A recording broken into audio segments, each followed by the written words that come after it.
നമസ്കാരം, ജനശബ്ദം ന്യൂസിലേക്ക് സ്വാഗതം. പായസത്തിന് ഇനി ശർക്കര പന്തളത്ത് നിന്ന് തന്നെ. തമിഴ്നാട് ശർക്കരയ്ക്ക് അവധി നൽകുകയാണ് പന്തള ദേശം. കൃഷി വകുപ്പിന്റെ കടക്കാട് കരിമ്പ് ഉൽപാദന കേന്ദ്രത്തിൽ നിന്ന് 11 മുതൽ ശർക്കര വിതരണം ആരംഭിക്കും. ഓണത്തിന് അടപ്രഥമന് മധുരം കൂട്ടാൻ ഇക്കുറിയും പന്തളത്തിന്റെ സ്വന്തം ശർക്കര എത്തുന്നു. ഈ ശർക്കരയ്ക്ക് പ്രത്യേകതകൾ ഏറെയാണ്.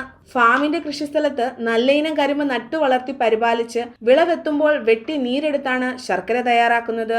നീര് ചെമ്പിലെത്തിക്കുന്നത് മുതൽ ശർക്കര പായ്ക്ക് ചെയ്യുന്നത് വരെയുള്ള പ്രവർത്തനങ്ങൾ സമയബന്ധിതമായി നടക്കുന്നു. മരത്തോണിയിലേക്ക് കുറുക്കി ഒഴിക്കുന്ന പാനി തണുത്ത് മണൽ പരുവത്തിലെത്തിയാൽ പിന്നീട് പാക്കറ്റുകളിലാക്കും. മറയൂർ ശർക്കര മുതൽ മറുനാട്ടിൽ നിന്നെത്തുന്ന ശർക്കര വരെ മാർക്കറ്റിൽ ഇടം പിടിച്ചു തുടങ്ങിയിട്ടും കൃഷി വകുപ്പിന്റെ ഫാമിൽ തയ്യാറാക്കുന്ന ശർക്കരയ്ക്ക് ഇന്നും ഡിമാൻഡാണ്. കൃഷി വകുപ്പിന്റെ അധീനതയിലുള്ള കടക്കാട് കരിമ്പ് വിത്തുൽപാദന കേന്ദ്രത്തിൽ പതിയൻ ശർക്കര മാത്രമാണ് ഇത്തവണ തയ്യാറാക്കിയിട്ടുള്ളത്. 1 കിലോയ്ക്ക് 140 രൂപ നിരക്കിൽ വിത്തുൽപാദന കേന്ദ്രത്തിലെ കൗണ്ടറിൽ നിന്ന് സെപ്റ്റംബർ 11 മുതൽ വിൽപ്പന ആരംഭിക്കും.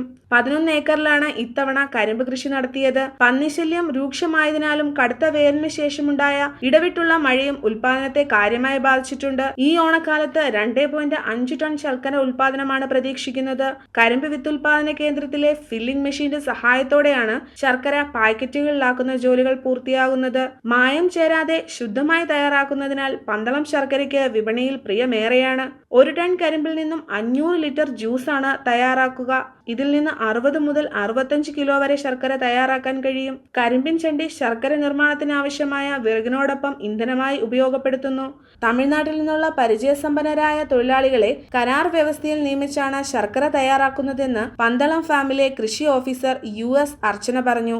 പന്തളം കരിമ്പ് വിത്തുൽപാദന കേന്ദ്രത്തിലെ ഈ വർഷത്തെ ഓണക്കാലത്തേക്കുള്ള ശർക്കര പ്രോസസ്സിംഗ് ആരംഭിച്ചിരിക്കുകയാണ്. ഓഗസ്റ്റ് മാസം 15ഓടുകൂടി പ്രവർത്തനങ്ങൾ നടന്നുകൊണ്ടിരിക്കുന്നു. 3 ഘട്ടങ്ങളിലായിട്ടാണ് ഈ വർഷത്തെ ശർക്കര തയ്യാറാക്കൽ പൂർത്തീകരിച്ചത്. അതിൽ ഏകദേശം 2 ടണ്ണോളം ശർക്കര ലഭിച്ചിട്ടുണ്ട്. News bureau, Pandalam.